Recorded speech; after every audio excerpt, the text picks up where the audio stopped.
Primer, que l'escriptor crea de manera lliure sense por introduir la varietat valenciana a la llengua literària perquè caracteritzarà millor l'obra i tindrà més saó i ecor. De fet, el lèxic més ric és actualment el dels escriptors valencians i els occidentals. Quan vostès comparar qualsevol novel·la del territori, veuran que el que és més ric en llengua, no que sigui biòleg, en llengua són els valencians i també alguns occidentals.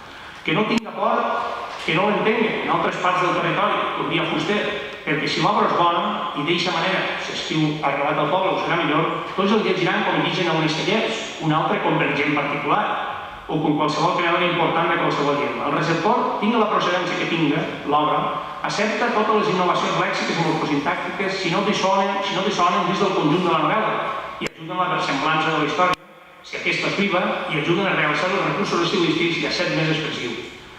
Que l'autor treballa el llenguatge col·loquial, que eleve a categoria escrita al valencià del carrer, que no es quede bloquejat per les paraules de Fabra.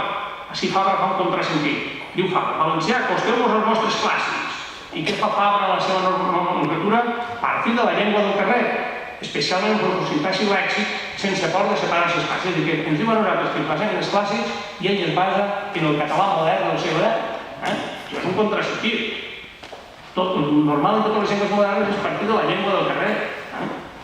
Per què va fer això? No sé si és perquè nosaltres estem més propis clàssics, però que sí, però és un contrasentit que no es crea.